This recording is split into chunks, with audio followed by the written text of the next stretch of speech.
श्री स्वामी समर्थ। नमस्कार। तुमच्या सर्वांच्या इच्छा मनोकामना पूर्ण होत हीच स्वामी महाराजांच्या चरणी प्रार्थना करते आणि आजच्या आपल्या एका नवीन व्हिडिओला सुरुवात करते। आजच्या व्हिडिओमध्ये आपण जाणून घेणार आहोत तर ते म्हणजे बघा पुत्रदा एकादशी। आता उद्या आहे श्रावण महिन्यातील पुत्रदा एकादशी। पुत्रदा एकादशी ही वर्षातून 2 वेळा येते। पहिली असते श्रावण महिन्यात आणि दुसरी येते बघा पौष महिन्यात। श्रावण महिन्यात येणाऱ्या एकादशीला पुत्रदा एकादशी आणि ह्याला विशेष महत्व आहे। एकादशी तिथी भगवान विष्णूंना समर्पित आहे। त्यातच आता श्रावण महिना चालू आहे। श्रावण महिन्यात भगवान शंकराची पूजा करतात, त्यामुळे श्रावण महिन्यातील पुत्रदा एकादशीला भगवान शंकर आणि विष्णू दोघांचीही कृपा मिळवण्याची ही सुवर्ण संधी आहे। या दिवशी बघा तुमची संतती प्राप्तीची इच्छा नक्कीच पूर्ण होऊ शकते। त्यासाठी आपल्याला पुत्रदा एकादशीचे व्रत तर करायचेच आहे, पण त्यासोबतच आपल्याला या दिवशी काही आपल्या मुलांसाठी प्रभावशाली असे उपाय देखील करायचे आहेत। बघा आपल्याला काय करायचं आहे, उद्याच्या दिवशी आपल्या मुलांवरून उतरून अशी एक महत्त्वाची वस्तू टाकायची आहे जेणेकरून त्यांच्या जीवनातील जे काही दोष आहेत, ज्या काही समस्या आहेत त्या नक्कीच दूर होतील।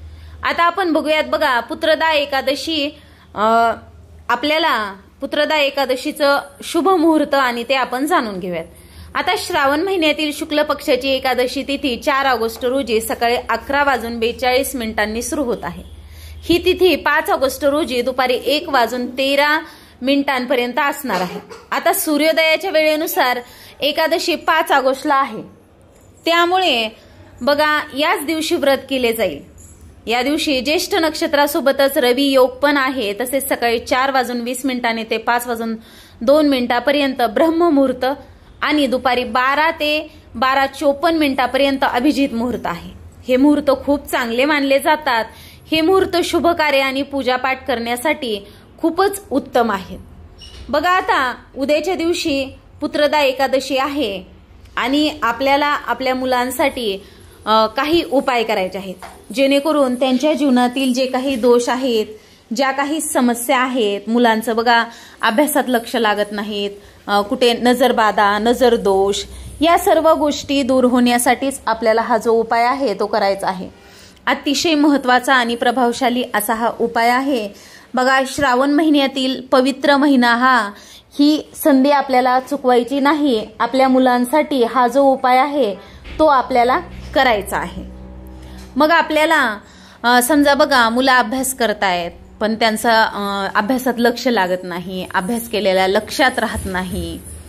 मग आता उद्या एकादशी आहे तर पूर्ण दिवसच शुभ आहे। अगदी आपल्याला ब्रह्म मुहूर्तावरती उठायचं आहे, स्वच्छ स्नान वगैरे करून घ्यायचं आहे, आपल्या अंगणाची स्वच्छता करून घ्यायची आहे आणि त्यानंतर आपल्याला बघा आपल्या घराची स्वच्छता ते करून झाल्यानंतर आपली दररोजची देवपूजा करून घ्यायची आहे। तर बघा मग आता हा जर उपाय तुम्हाला करणं शक्य होत असेल तर तुम्ही सकाळी करा, किंवा मग सकाळी जर नाही तुम्हाला हा उपाय करणं झालं तर संध्याकाळी प्रदोष काळ या वेळेमध्ये जरी तुम्ही, आता प्रदोष काळ म्हणजे एक्झॅक्टली वेळ कोणती तर ती नाही सांगता येत, कारण की सूर्योदयाच्या अगोदर 1.5 तास असतो आणि सूर्यास्ताच्या नंतर 1.5 तास असतो। मग आपण दिवे लागण्याच्या वेळेला जरी हा उपाय केला तरी देखील चालतो।